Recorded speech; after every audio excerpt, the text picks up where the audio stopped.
Isso daqui é um fuxico.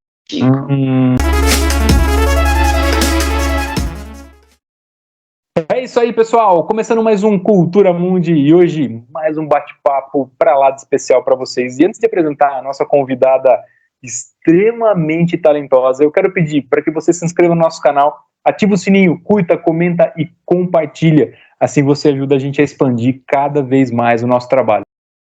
E ela, como eu disse, né, extremamente talentosa, ela vem né, trazer para Botucatu um espetáculo. Eu estava lendo a sinopse, muito, muito, muito interessante.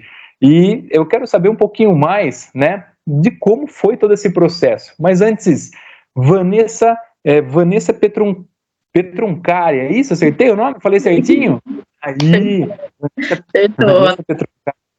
Vanessa, muito obrigado por ter aceito o nosso convite e é um privilégio, né, bater um papo com você nesse dia de hoje. Eu que agradeço, Ronaldo, agradeço muito o convite, o espaço e todo o carinho da recepção, prazer e uma alegria enorme. Vanessa, você é atriz então, né? Sim, sou atriz, professora de teatro e produtora cultural. No teatro a gente acaba aprendendo fazendo de um tudo, né? E conta para nós um pouquinho do seu início, né? Como que você olhou assim e falou, puxa, é isso que eu quero ser atriz, né?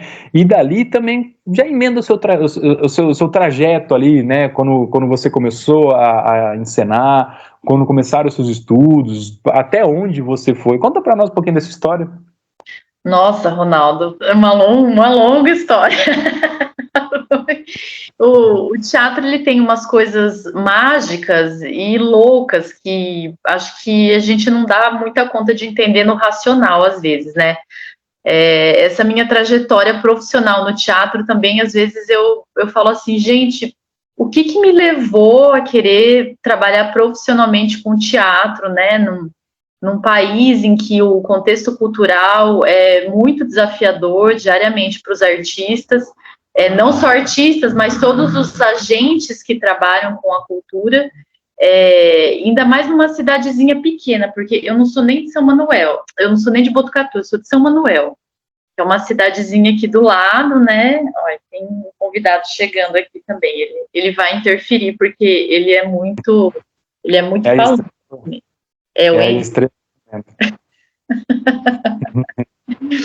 Enfim, e São Manuel tem em torno de 35, 40 mil habitantes, né? É uma cidadezinha muito pequena, muito pacata, infelizmente com poucas possibilidades de atividades culturais, de estudos, né? Para quem deseja seguir profissionalmente.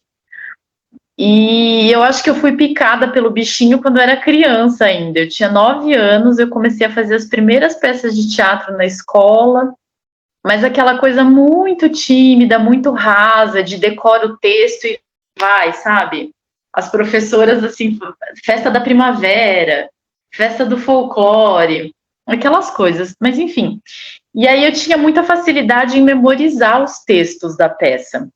E isso começou a chamar a atenção das professoras. Nossa, como ela vai bem. Aí começaram a falar. Aí eu acho que aquilo vai picando a gente de alguma forma, né? E também foi muito prazeroso estar em cena para mim. Enfim, e aí, 9, 10 anos, comecei a fazer algumas oficinas culturais que esporadicamente iam para São Manuel através de políticas culturais, né? Como o Circuito Cultural, as oficinas culturais do estado de São Paulo. Então, são muito importantes essas políticas públicas culturais, né? Principalmente as que descentralizam o acesso a informações, a estudos, a repertório, né? Porque você veja, numa cidadezinha a uns 300 quilômetros de distância da capital de São Paulo, né? Com poucos, né? 35 mil habitantes também não é muito pouco, mas também não é um grande centro, né? E aí isso chegou até mim, assim, de alguma forma. Então, eu sou muito entusiasta do ensino público de qualidade, das políticas públicas, porque eu comecei a acessar uma vida cultural que me interessou, que me alimentou e que e que me formou profissionalmente através de políticas públicas, né, de qualidade. Então, eu brigo por elas até hoje. E depois também fiz universidade pública, né, e acho que a gente tem que lutar pela defesa da universidade pública para expandir as vagas, as cotas das universidades, né, que todo mundo que quer estudar tem que ter esse direito garantido, né, não pode ser um privilégio do jeito que, infelizmente, ainda é nesse país. Mas, enfim, aí, São Manuel, eu tinha 9, 10 anos, comecei a fazer umas oficinas, e o mundo teatral começou a me interessar muito, assim, sabe? Eu acho que, principalmente porque é é um universo maravilhoso, né, de estudos, é um universo muito profundo de convivência humana. Você está dentro de um grupo teatral, você pertence a um coletivo, né? A convivência humana em si já é muito enriquecedora e sensibilizadora, né? Você está dentro de um coletivo, você convive, você conversa, você troca experiências, você troca afeto, você abraça pessoas, né? E aí, quando você está montando uma peça, quando tem um propósito em comum, isso engaja, né, aquele coletivo. Então, é uma experiência maravilhosa, assim, e aí a gente vai passar perrengue, né, porque a gente quer montar peça, aí não tem dinheiro, aí faz rifa, aí faz aquelas coisas, né, aí vende brigadeiro, todas essas coisas que a gente, acho que no interior, em escolas, assim, já passou por isso. E aí fui me interessando cada vez mais e sempre fui muito curiosa também de procurar coisas e referências por mim mesma, né? Naquela época não tinha internet, acho que você tem mais ou menos a minha idade, não sei quando você tem, mas eu cresci sem internet, né? Por causa da época e também porque, sei lá, quando a internet chegou em São Manuel, eu tinha... já estava na adolescência também, cresci sem celular, então... eu frequentava a biblioteca municipal, que não é um grande acervo, infelizmente, mas era um acervo que me interessava. Tinha livros de literatura que eu lia bastante, e aí tinha livros de teatro também, que chegaram até lá por causa dessas coleções de publicação, nem lembro mais o nome, mas enfim, e aí eu comecei a ler peças, assim, peças consagradas da dramaturgia nacional, e fui lendo, fui me interessando. E aí, com 15 anos, eu queria sair de São Manuel, porque eu falei assim, gente, eu quero outras coisas, sabe? Eu quero, sabe, não tá mais me bastando. E sou sagitariana ainda, né? Enfim, sempre tive uma alma muito inquieta, assim, uma alma muito extrovertida. E em determinado momento foi uma questão sensível ali para minha família, né? Minha família não... Imagina, né? Dos dois lados eram de lavradores de café, né? Meus avós eram a galera que cresceu no sítio, os meus pais cresceram no sítio, depois eles já foram para morar na cidade, mais jovens, né? Para trabalhar e tal. Mas eu acho que cidade pequena, assim, toda a população tem alguma ligação com a zona rural, né? E São Manuel é isso também, assim. Acho que quase todo mundo de lá tem alguma ligação com o campo, com a roça, né? Ou sendo trabalhador, empregado, ou sendo fazendeiro, donos das fazendas, os grandes aristocratas. E aí a minha família muito, muito tacanha, assim, é uma família, né, de acordo com as possibilidades, fizeram sempre o que puderam, mas uma família que sempre foi muito tacanha para mim, assim, no sentido de ser todo mundo branco, cis, cristão, todo mundo quadradinho, né, assim, com todo respeito, mas eu sempre fui fora da curva, assim, sempre fui fora da caixinha, né, então sempre, a Vanessa, como ela gosta de aparecer, como ela inventa, como ela é exibida, A descabeçada, né, e por aí vai. Por aí vai. Então, teve um momento, assim, também que a minha família, acho que não entendia muito, né, porque era isso, era aquela criação tacanha, cristã, aí depois a galera foi prestando concurso, aí o meu pai, ele trabalhou no Banco do Brasil a vida toda, né, minha mãe funcionária do fórum da cidade, então, assim, tudo muito quadradinho, né, tudo mundo quadradinho.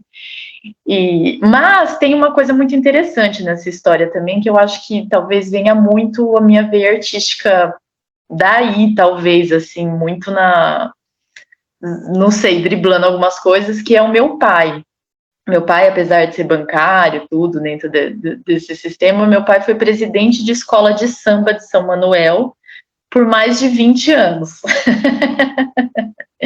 E o meu pai também sempre foi uma pessoa muito alegre com a vida, sabe? Sempre de bom humor, assim. Então, eu acho que eu puxei muito, assim, dele essa alegria com a vida, esse espírito dionisíaco de fazer festa. Porque, cara, ele falou, o cara fazia carnaval na cidade, sabe? Era aquela pessoa que ele não tinha consciência, mas ele era um grande produtor cultural, sabe? De viabilizar as coisas. Então, o que precisa fazer? Não tem grana? Vamos fazer almoço beneficente para arrecadar dinheiro para o carnaval, para comprar fantasia. Aí ele ia para São Paulo na 25 de março comprar tecido, comprar lantejoula, comprar as coisas para a galera confeccionar as fantasias, sabe? E carregando instrumento dentro do carro, aquelas coisas, vira e mexe tinha instrumento, bumbo, tamborim em casa, sabe? Os ensaios da escola de samba eram na rua da nossa casa, então fechava a rua, aí vinha pipoqueiro, aí era um evento, né? A gente adorava, assim, os ensaios da escola.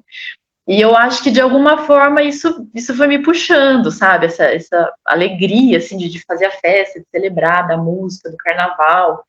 E também esse espírito de articular coisas, né? E fala daqui, vai tentar apoio na prefeitura, e vai tentar apoio no comércio local, e vai fazer aquilo. Então, é claro que isso era um hobby para ele. Meu pai nunca ganhou dinheiro com isso, né? A profissão dele foi bancário. Mas, instintivamente, como ele viabilizava tudo isso culturalmente, eu cresci um pouco nisso, assim, sabe? Vendo como é que se fazia carnaval, vendo como é que você falava daqui, conseguia as coisas ali. E é engraçado isso, né? Porque meu pai nunca sentou comigo e falou assim, olha, para você executar um projeto cultural, você vai precisar fazer isso, isso e aquilo. Mas eu acho que, inconscientemente, a gente vai absorvendo, né, os comportamentos dos nossos cuidadores, das nossas experiências primeiras. E aí eu acho que essa minha veia artística eu devo muito ao meu pai, assim, também esse engajamento com a alegria, com a celebração da vida, com o espírito dionisíaco, né, da festa, da celebração, de estar juntos e beber cerveja, e beber vinho, e dançar e tal. O meu pai já era um pouco censurado pela família, né, pela minha avó, porque, eu já começou o carnaval, não sei o que tem. E aí, quando eu vim, e aí puxei tudo isso e comecei a falar que eu queria ser atriz profissionalmente na adolescência, imagina, vai estudar, menina. Como se o teatro não fosse um estudo, né? Então, isso é uma coisa muito triste, assim, que acaba acontecendo, que é esse desprestígio da carreira artística, né? Como se não fosse um saber, assim, até mesmo... eu fui por um caminho intelectual, né? Depois eu fui para a universidade, eu fiz mestrado, porque eu sempre gostei muito de ler, desde a infância, e sempre fui muito incentivada pelos meus pais. Eles me levavam na biblioteca para pegar livro e tal, meus pais liam bastante, então isso sempre foi muito incentivada, e depois quis fazer faculdade, porque eu sempre gostei muito de estudar. Mas outros artistas que não têm essa aptidão, essa escolha, né, artistas, sei lá, essa galera do circo que cresce, né, os palhaços que crescem aprendendo um ofício um com o outro, que é passado de geração para geração, isso é uma sabedoria riquíssima, né, é um estudo, é um conhecimento muito rico, e que é desprestigiado ainda no meio intelectual. Está tendo algumas discussões que, né, a gente está puxando um pouco esse fio, assim, para discutir. Mas ainda tinha essa coisa de, imagina, ser artista, vai viver de quê? Você é tão inteligente. Você acha que esse desprestígio, como você fala, ele se deve a quê? Eu imagino, vê se meu pensamento está um pouco fora da curva. As pessoas, elas, apesar de serem poucas, elas consomem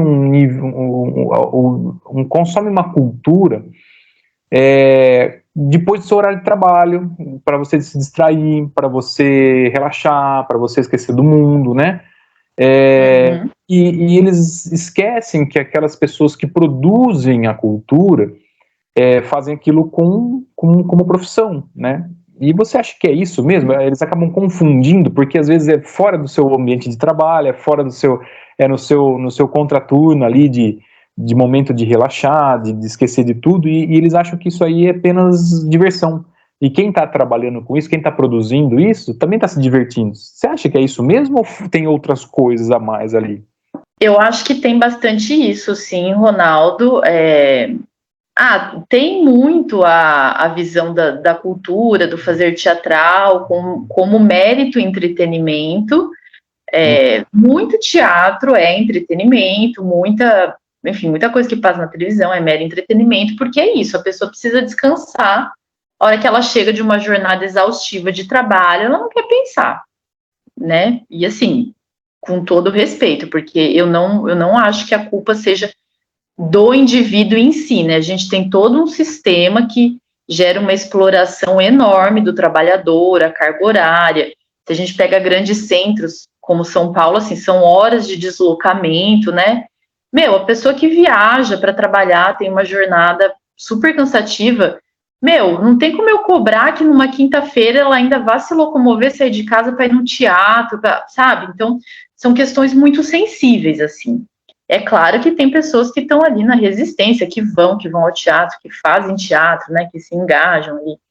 Mas, em São Manuel, e aí eu falo a partir do que eu vivi e do que eu vejo, né? É claro que isso não é uma regra e não é todo local assim.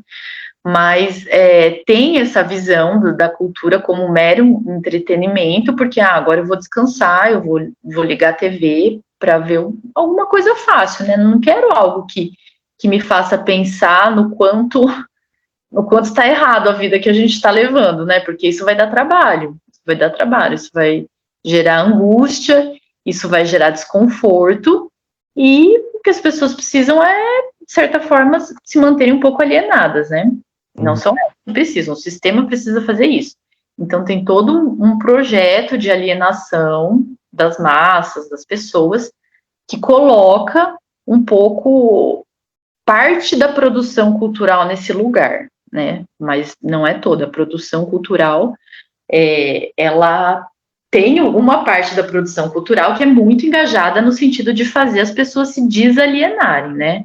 De convocar as pessoas para um pensamento crítico, para uma reflexão, né, de entender, principalmente o teatro, que é uma construção coletiva, né, que quer fazer a pessoa sair ali daquela zona de conforto.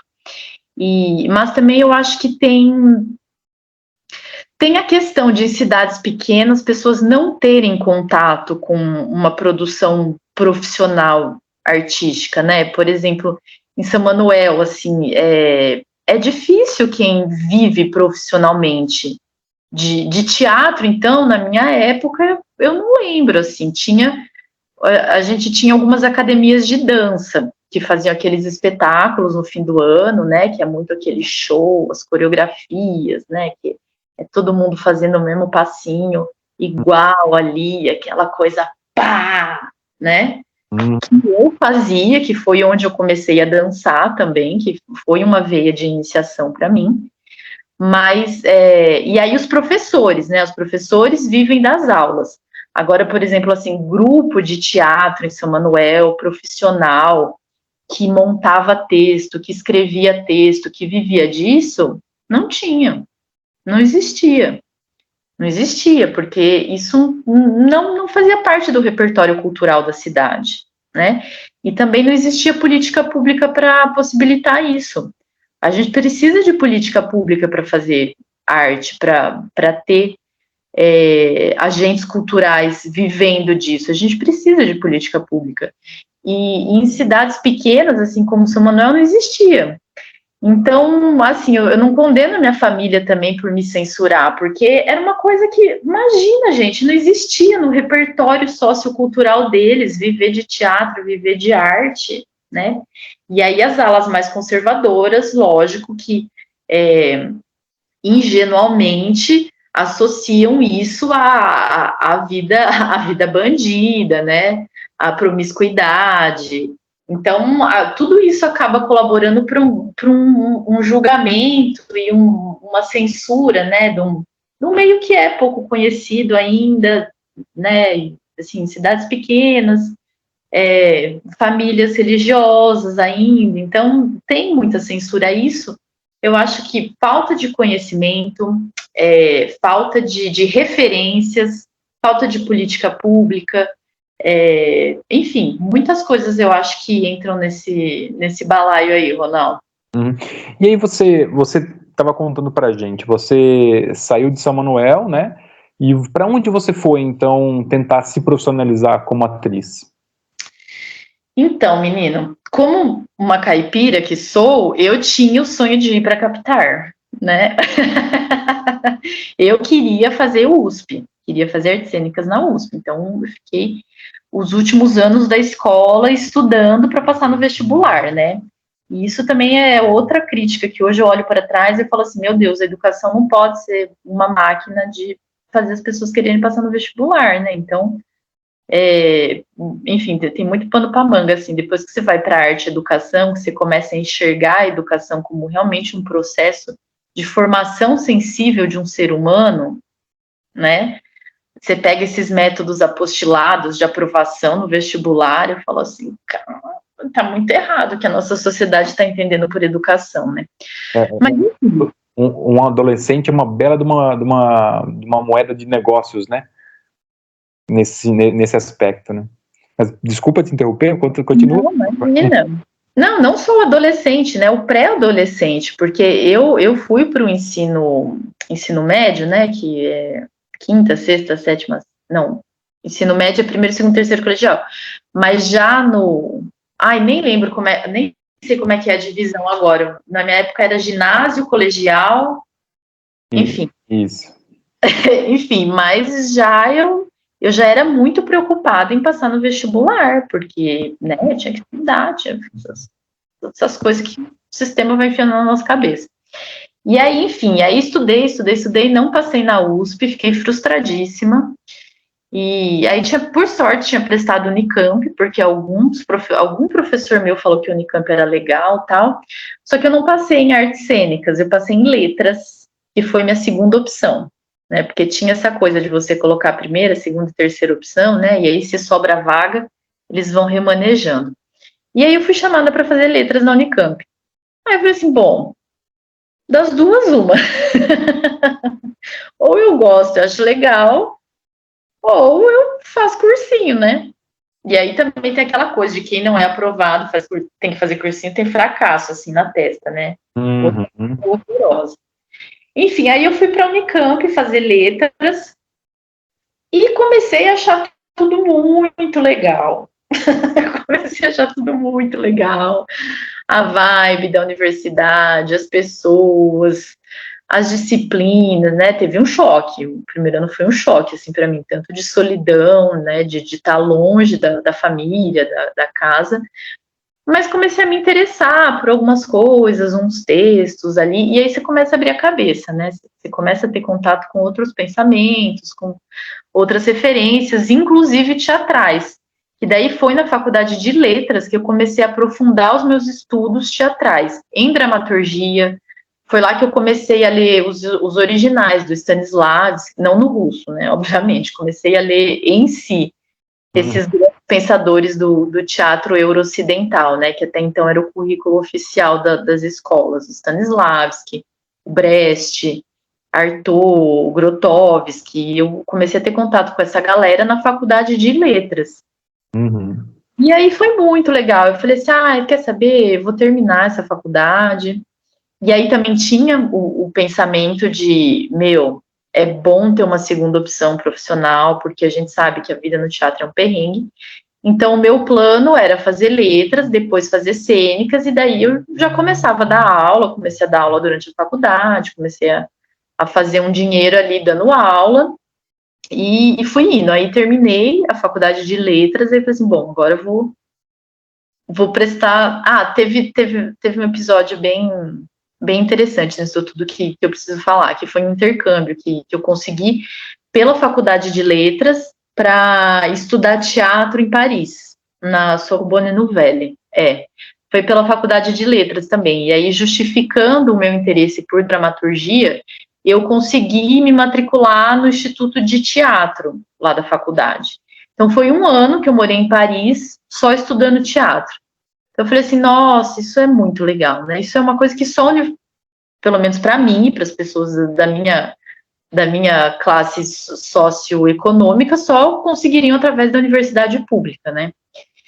E, enfim, e aí voltei, prestei vestibular, voltei a estudar sozinha para prestar vestibular, me formei em letras, passei na Unicamp também em cênicas. E aí eu acho que foram os melhores anos da minha vida, sabe?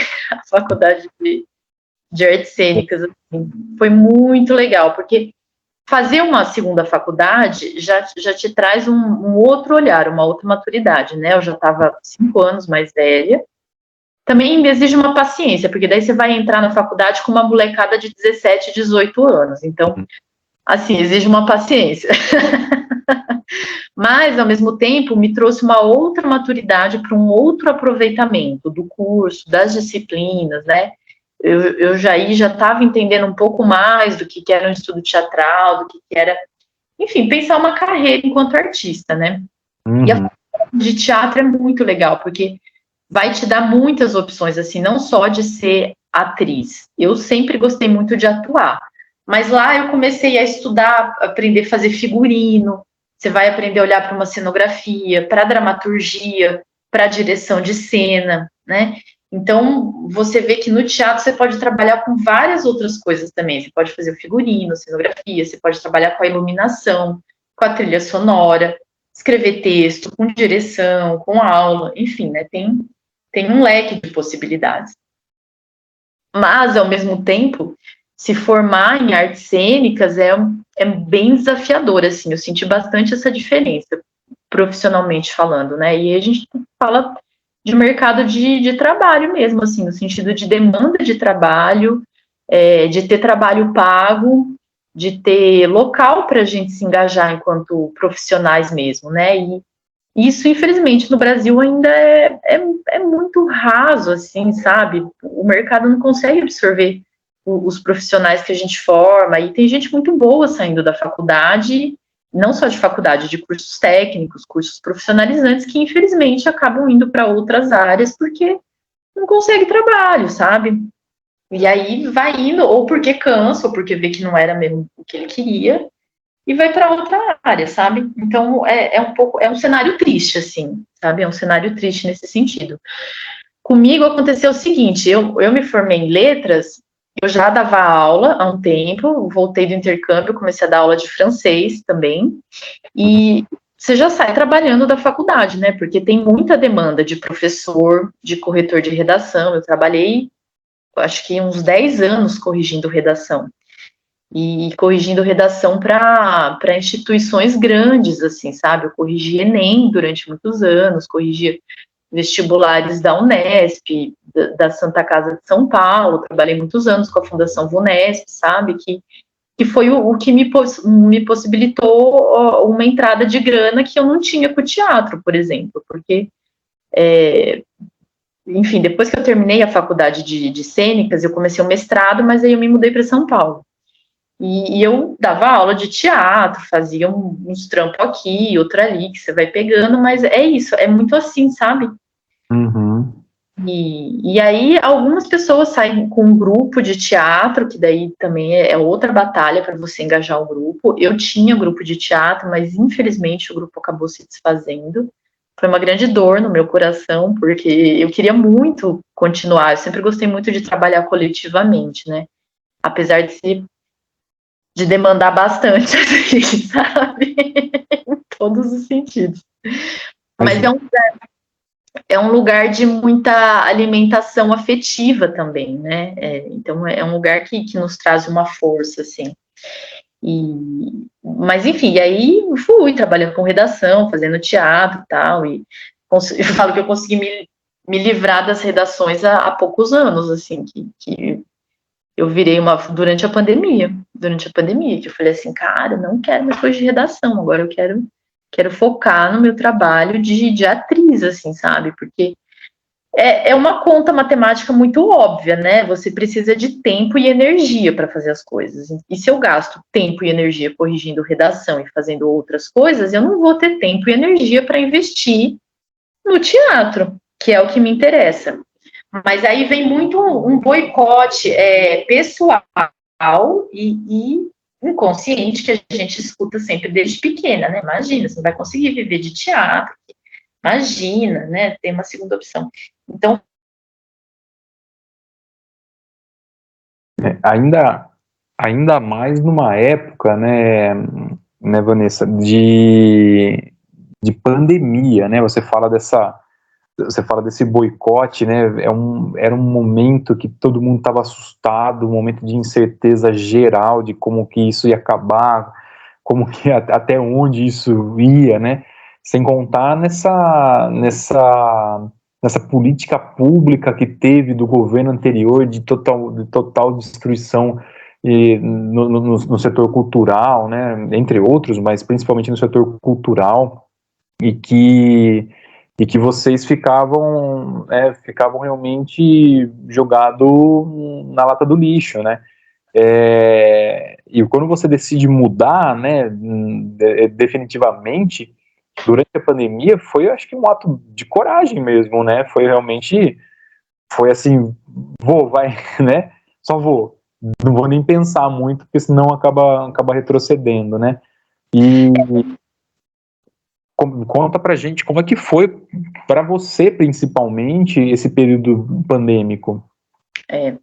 Então, né, Ronaldo, eu pude fazer isso por conta de um contexto familiar que me deu apoio, que finalmente entendeu que a minha vocação era ser artista e que aprendeu a respeitar isso. Mas, assim, os meus pais, acho que eles tinham um pouco de receio, mas, apesar de tudo, eles sempre foram maravilhosos, assim, sabe, de estarem ao meu lado, né, de eu sempre sentir que eu tinha para onde voltar. Então, durante a pandemia, acabei voltando para São Manuel, para a casa da minha mãe, né? E aí foi um período complicado, assim, né? Porque eu já estava fora há muitos anos, tinha uma independência de vida, uma independência financeira, já morava sozinha, eu estava em São Paulo, você imagina, né?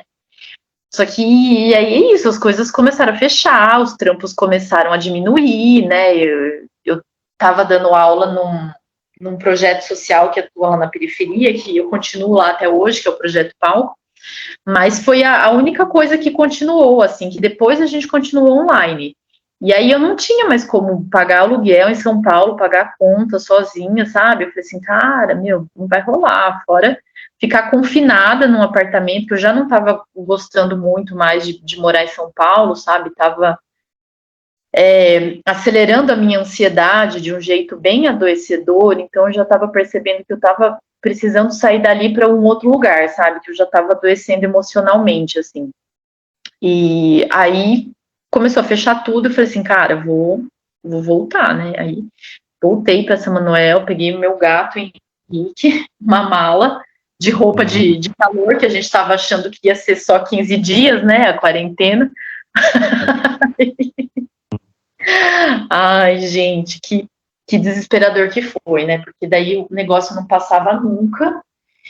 E aí é isso, assim, foi desesperador, mas eu enxergo o privilégio que eu tinha de ter uma casa materna para poder voltar com toda a segurança, né, no interior de São Paulo. Então, eu sou uma pessoa que eu não passei fome, por exemplo, eu não tive o risco de passar fome. E eu vi, assim, colegas da classe artística em São Paulo, por exemplo, galera se mobilizando para fazer cesta básica, o sindicato entregando cesta básica para técnicos. Você imagina, técnicos, a galera que vive de operar luz e som em espetáculo, cancela o espetáculo, essa galera não tem trabalho, a galera não recebe. Então, assim, muita gente, assim, passando perrengue real, sabe? Precisando de ajuda e a galera se mobilizando para ajudar. Pararam de trabalhar com teatro, foram fazer outra coisa, foram virar outra coisa, né? Então, assim, eu enxergo esse contexto de privilégio que eu tive dentro desse quadro pandêmico, que foi um combo do inferno, assim, né? A gente pegar uma pandemia num governo Bolsonaro que já estava sucateando a cultura, ele extinguiu o Ministério da Cultura, né? E aí, isso não é por acaso, obviamente, e precarizações, vários cortes de verba, de edital, muitos fechamentos de equipamentos culturais, né, de casas culturais foram fechando. A gente já vinha num cenário bem amargo, assim, e aí a hora que você pega um contexto pandêmico, nossa, foi muito indigesto, assim, foi muito indigesto. Mas aí, ao mesmo tempo, isso me colocou num lugar de falar assim, cara, ó, tô aqui em São Manuel, tô na casa da minha mãe, tô com pouca grana, né, e vem aquele sentimento de, tô me sentindo desempregada, fracassada, né, porque tô voltando para casa da mãe, sem grana, sem perspectiva de trabalho, enfim, e aí corrigindo redação, aquela coisa, redações que não acabavam nunca. Profundamente infeliz, adoecida. Aí eu falei assim, cara, mas ao mesmo tempo, se eu não aproveitar isso para dar uma virada, nunca vou conseguir, sabe? Então eu falei assim, bom, vou aproveitar que eu tô aqui na casa da minha mãe, não tô pagando aluguel, né? Não tô tendo gastos que eu tinha em São Paulo. Eu vou falar assim, quer saber? Ó, nunca mais vou corrigir redação na minha vida. E foi isso que eu fiz. Uhum. Eu não trabalho mais com redação, agora eu só vou trabalhar com teatro. Teatro. E aí foi um caminho, assim, petit à petit, né? Como dizem os franceses. Aí comecei a focar mais nos meus interesses artísticos, comecei a voltar a ler coisas que me interessavam, comecei a me organizar pedagogicamente para voltar da aula. A gente voltou online primeiro, aí comecei a organizar algumas oficinas online por conta, sabe? Comecei a contatar espaços de São Manuel, comecei a olhar para Botucatu, e falei assim, vai ser devagar, mas vai ser isso que eu vou ter que fazer. E aí eu já tinha esse projeto do Fuxicos com a Alejandra, que é uma atriz da Velha Companhia de São Paulo. E a Velha Companhia, assim, é a companhia do meu coração, sabe? Eu vi uma peça deles em 2013, saí chorando do teatro. Profundamente tocada. Eu falei assim, gente, como que a galera consegue fazer isso no teatro, sabe? É tudo tão bom, tecnicamente, emocionalmente. Eles chegam num lugar tão sensível, sabe? Eu falei assim, cara, eu quero fazer isso, sabe? É esse teatro que eu quero fazer. E aí, quando eu me mudei para São Paulo, eu acabei me aproximando da Velha Companhia. Coincidentemente ou não, essas coisas maravilhosas que a vida tem, né? Porque tem coisas maravilhosas, e isso me emociona profundamente. Eles abriram uma chamada para uma oficina que eles iriam fazer, uma residência artística, para compor um novo espetáculo deles. E aí eu me inscrevi, fui selecionada e participei dessa oficina residência com eles e fui me aproximando. São pessoas maravilhosas, artistas incríveis.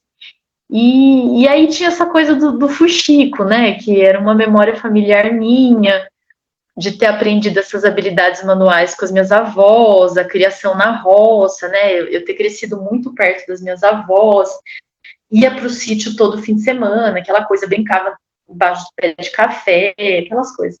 Da cultura caipira. Comida no fogão a lenha, sabe? E aí eu aprendi algumas coisas com as minhas avós, né? Fazer crochê, fazer fuxico, bordado. E aí, em um dado momento, eu fiz uma cena sobre isso lá nessa residência. E a Alejandra, que é uma alma maravilhosa, olhou, ficou encantada com o negócio e falou assim, faz uma peça, isso dá uma peça. Aí eu parei e fiz assim, né? Isso era 2018, eu ainda estava morando lá. Aí ela falou assim, foi uma conversa de elevador isso, lá no Sesc. Ela falou assim, eu te ajudo, faz uma peça. Pronto. Aí eu não saí mais do pé dessa mulher até hoje. E aí a gente começou a amadurecer essa ideia de investigar o que essa cultura do fuxico trazia, né? Porque não é só o fazer manual. Aquilo, o fuxico, não sei se você sabe o que é um fuxico. É um tipo de... Se eu falar errado, você pode me corrigir, por favor, né? É um tipo de crochê, tipo de... Não é costura, né? Algo assim. Ele é mais para costura do que crochê. Ele é em tecido, é uma rodinha, é que eu não tô com nenhum aqui do lado, mas senão eu mostraria para você. Ele é uma rodinha de tecido que fica todo enrugadinho no meio. Uhum. E o mais curioso é o porquê ele foi batizado de fuxico, você sabe? Não. Dizem que antigamente, na roça, quando as mulheres se reuniam para fazer esses trabalhos manuais, que eram notadamente feitos por mulheres, né? Elas ficavam fazendo fuxico da vida dos outros. Aí ficou esse nome, né? Fuxico. Só que a grande provocação desse trabalho todo, né, é que não é um simples fuxico da vida dos outros. Primeiro que você tem uma reunião de mulheres, né, que não é pouca coisa. E aí a questão do fazer manual e o contar histórias, né, quando você conta histórias, quando você conta as suas histórias, né, você está se contando, você está elaborando a sua própria vida, né? Então, a gente consegue mergulhar em instâncias psíquicas através da fala, através da oralidade. Não é à toa que tem saberes que são passados de geração em geração através da oralidade, nas histórias, né, nos contos milenares que rodam aí a humanidade desde, sei lá quando, a gente nem consegue precisar. E essas reuniões de mulheres para confecção de trabalhos manuais eram ocasiões em que elas transmitiam muita sabedoria ancestral de suas antepassadas, contavam as suas vidas, davam conselhos e reelaboravam as próprias instâncias psíquicas, né? Então, a minha grande provocação com esse espetáculo é: mas peraí, será que elas só faziam fuxico da vida dos outros? E quem deu esse nome estava olhando de fora, né? Provavelmente é o patriarcado ali que sempre vai tentar minimizar a potência das mulheres, né? Tipo, são fuxiqueiras, né? Elas não têm nada para fazer, fica falando, fofocando da vida dos outros.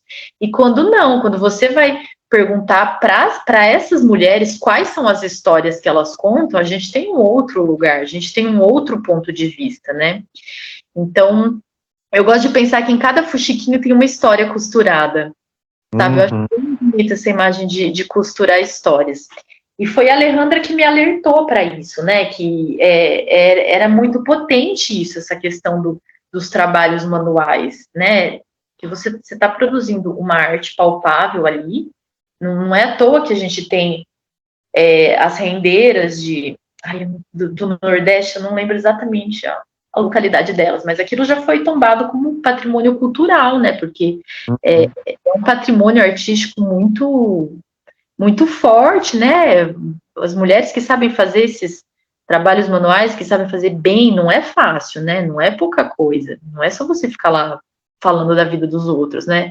Aquilo tem uma elaboração artística, estética, ritualística até, né? Que é muito profundo isso. E isso vai convidando a gente para acessar outras camadas da nossa sociedade também, né? Porque é a mulher que... Enfim, né, a gente sabe, a mulher que cuida, que segura tudo, né, que gera a vida, que passa, né, e aí, enfim, aí a gente pode mergulhar em alguns outros questionamentos também, né, dessa questão dos trabalhos reprodutivos compulsoriamente em cima da figura materna, né, em cima da figura feminina, que o espetáculo traz um pouco isso também, assim, essa relegação da mulher para dentro de casa, com os trabalhos reprodutivos de cuidar das crianças, de cuidar da casa, isso é uma coisa adoecedora que o patriarcado faz com as mulheres, né? Então, como que a gente resiste e elabora estratégias de sobrevivência afetiva para isso? Porque as mulheres estão aí resistindo há muito tempo também, né? Nós não somos coitadas que fomos presas, apesar toda a tentativa de encerrar a gente dentro de casa, né, de apagamentos históricos, mas as mulheres estão resistindo aí desde sempre, e isso não é contado, porque a história oficial não é contada por mulheres, não era, né, agora está sendo. E você acha que essa resistência histórica, ela se dá por essas pequenas reuniões? Por exemplo, a mulher sozinha fazendo a sua costura, fazendo o seu crochê, fazendo o seu fuxico, você acha que ela não teria tanta força historicamente como essas pequenas reuniões que vão se tornando grandes, vão se tornando palpáveis, né? Você acha que isso tem a ver também com... Eu tenho certeza, Ronaldo, eu tenho certeza que é na reunião, que é na irmandade que a gente se fortalece, né? E aí isso prova mais uma vez o porquê o patriarcado tenta enfraquecer a potência e a visão dessas reuniões e transformar essas mulheres em meras fuxiqueiras e fofoqueiras, né? Quando na verdade essas reuniões femininas, elas são muito irmanações, né? Uma coisa interessante que eu me dei conta nesse processo de pesquisa é que o fuxico é uma mandala. Ele tem as características da mandala. Bora lá então, Ronaldo, agora que a gente chegou aqui na parte principal. Então, o fuxico, ele é uma mandala, né? E aí ele tem essa estrutura circular e tem esse miolinho aqui, né? Que se você pegar as mandalas, esse centro aqui, o Jung tem muitos estudos, né? Sobre a mandala, sobre esse acesso ao inconsciente através dos trabalhos artísticos. E, enfim, eu não sou uma grande estudiosa de Jung, sei poucas coisas, até quero estudar mais em um outro momento, mas eu sei que tem essa aproximação do inconsciente, né? Então, esse centro aqui, ele corresponde ao nosso inconsciente, essas instâncias psíquicas que muitas vezes a gente consegue acessar através do trabalho artístico e do trabalho manual também, né? O trabalho manual, ele é muito saudável cognitivamente para o cérebro. Quando a gente faz um trabalho manual, a gente estimula os dois hemisférios cerebrais, né? Por isso que é muito importante em terapias, né? Enfim. E aí, essa questão de você trabalhar com um trabalho manual coloca a gente num outro tempo e espaço. É uma outra relação com o tempo, né? Então, para mim, essa tessitura do crochê, do tricô, do fuxico, coloca a gente numa outra instância psíquica, porque a gente está trabalhando sobre o tempo. E aí a gente está falando do tempo da vida, né? E aí a gente vai acessando o nosso tempo enquanto indivíduos e enquanto coletividade também, enquanto sociedade. Não à toa, a força e a potência tá nas reuniões coletivas para fazer a confecção, né? É claro que um significado eu fazer fuxico, né, fazer a mandala em casa sozinha, eu estou elaborando individualmente, mas isso adquire uma outra força quando a gente se reúne no coletivo, né? Isso potencializa muito mais. Então, os trabalhos manuais também trazem essa dimensão do trabalho sobre o tempo, que para mim me trazem uma dimensão de cura, sabe? Para mim é onde as mulheres se curam dos adoecimentos do patriarcado, desse sistema violento, né? Desse país violentíssimo, e daí a gente tem que pensar que a gente está no país que ocupa o 5º lugar em feminicídio do mundo, né? Isso não é pouca coisa. Só que até chegar no feminicídio, que é o assassinato de mulheres, que é uma violência extrema, antes disso as mulheres já sofrem diversas violências cotidianamente, né? Seja na instância física, na instância verbal, na instância psíquica, na instância jurídica. Então, tudo isso adoece a gente, embora sejamos muito guerreiras, né? E aí também tem o mito da supermulher, que é uma outra coisa que a gente pode super discutir, mas também tem um lugar de adoecimento, de aguentar tudo isso, né? Historicamente, enfim, de muitas coisas, de ser responsabilizada pela criação de filhos e jornadas duplas e triplas, né? Sem se perguntar se a mulher está bem, o que ela está sentindo, se ela está precisando de alguma coisa, né? Sem ter esse acolhimento. Então, isso é muito adoecedor. E não é à toa que as mulheres são as que mais adoecem na nossa sociedade, né? Psiquicamente falando, os níveis de ansiedade, de depressão, as mulheres, elas ocupam o primeiro lugar, são as que mais adoecem, né? E se a gente for olhar para a mulher negra ainda, né, é um outro lugar, que não é o meu lugar de fala, mas também é um outro lugar de extrema violência na sociedade, né? Então, apesar da nossa força, da nossa resistência, a gente tem que falar de acolhimento, de cura, de escuta, né? E onde que a gente busca isso? Nessas reuniões, nessa irmanação entre mulheres para se curar, para se fortalecer e para continuar, né? E muitas vezes inconsciente, né? Sem a intenção, na verdade, né, de se curar. Apenas para fazer o seu social, né? E aí você inconscientemente acaba tendo esta irmandade, como você fala, né? Interessantíssimo. E aí surgiu o espetáculo Fuxicos, né? Todo um processo, como você falou para nós, né? Toda uma criação, né? Com a ajuda da Alejandra, é isso, né? Alejandra Sampaio. Alejandra Sampaio, e você vai trazê-lo para Botucatu, né? No festival de inverno que vai ter aqui. O que a gente pode esperar desse espetáculo? Nossa, Ronaldo, bom, eu sou suspeita para dizer, né? Mas eu acho que as pessoas podem esperar um encontro muito afetuoso, muito profundo, muito delicado, né? É um trabalho feito a muitas mãos, metaforicamente falando, né? Assim como trabalhos manuais. Uma peça sempre é tecida a muitas mãos, embora esteja só eu em cena, seja um solo, né? Ele é feito a muitas mãos e são composições autorais, né? O texto é meu.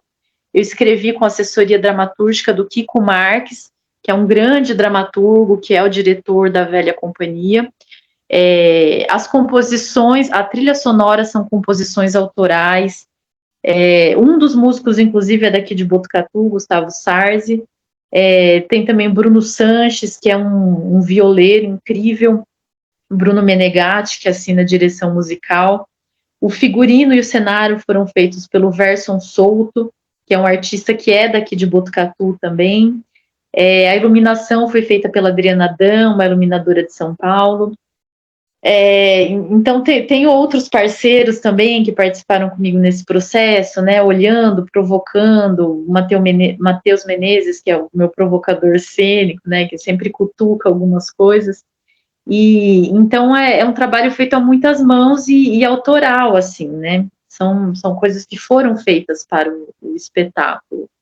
E então a gente espera que a gente possibilite um encontro sensível, emocionante, afetuoso, mas também que provoque algumas reflexões, porque são histórias, essa coisa de mexer com a memória é muito bonito, mas também é um lugar dolorido, né?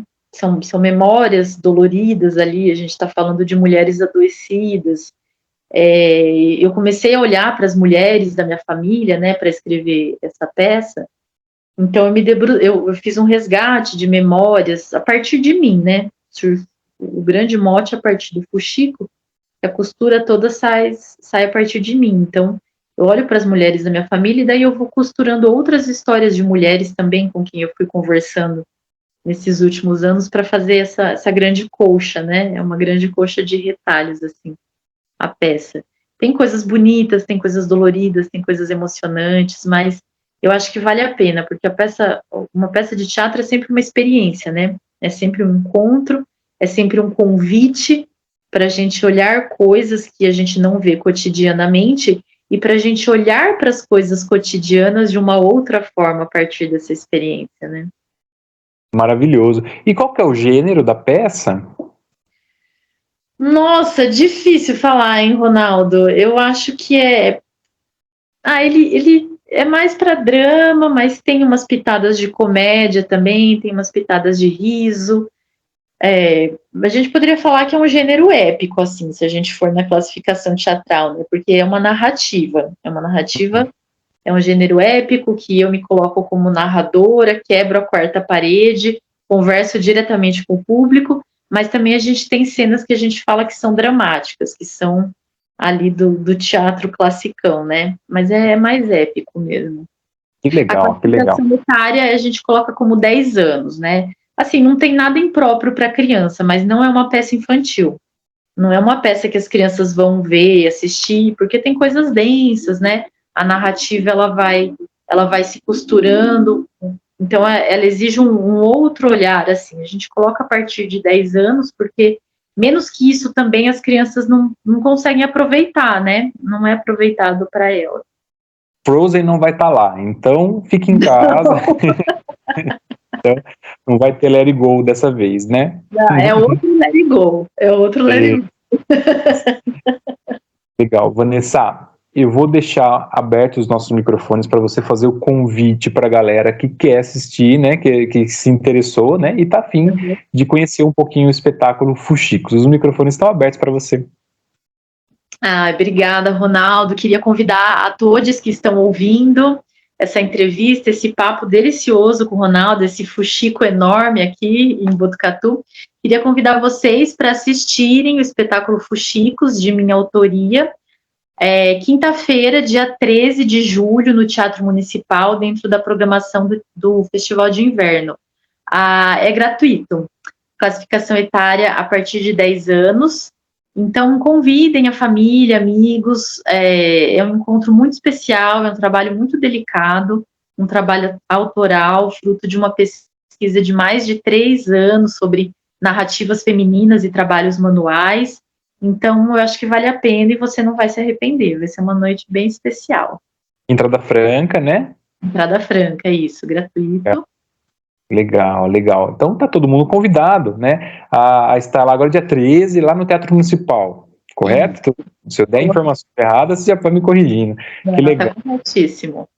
Joia. Vanessa, muito obrigado mais uma vez por ter aceito o nosso convite. Aguardo todos lá no teatro, né, para poder prestigiar esse espetáculo. Eu fiquei muito curioso em saber como que é essa peça, em saber que histórias são essas a se contar, né?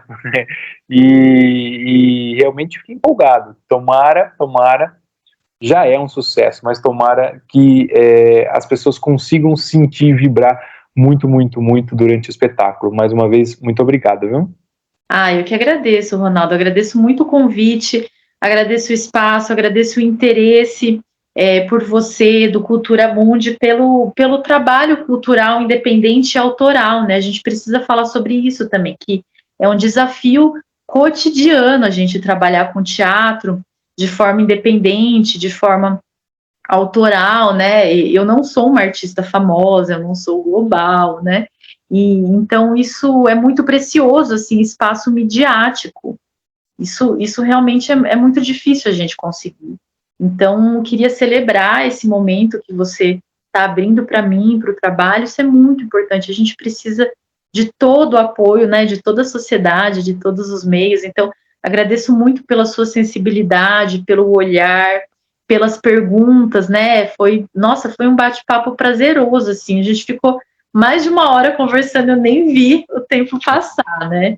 Então, agradeço muito mesmo, viu, Ronaldo? Foi um prazer.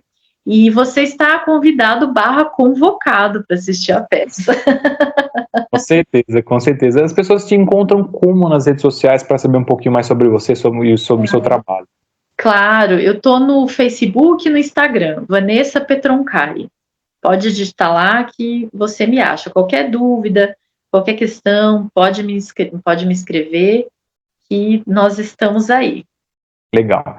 Vanessa Petroncari, ela que vai apresentar no próximo dia 13 aqui no Teatro Municipal o espetáculo Fuxicos. Está todo mundo convidado. Galera, mais uma vez, se inscreve no nosso canal, ativa o sininho, curta, comenta, compartilha, espalha para todo mundo esse nosso bate-papo. Cultura Mundi, toda a história importa. Valeu!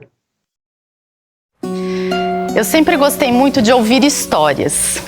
E eu ficava imaginando o que os personagens tinham sentido. Por que eles tinham feito determinadas coisas, não outras.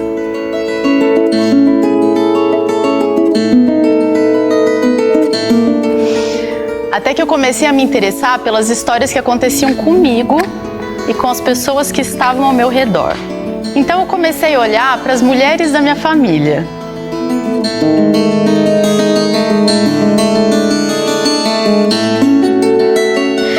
Ô vó, essa semana eu vi uma coisinha tão bonitinha numa feira de artesanato.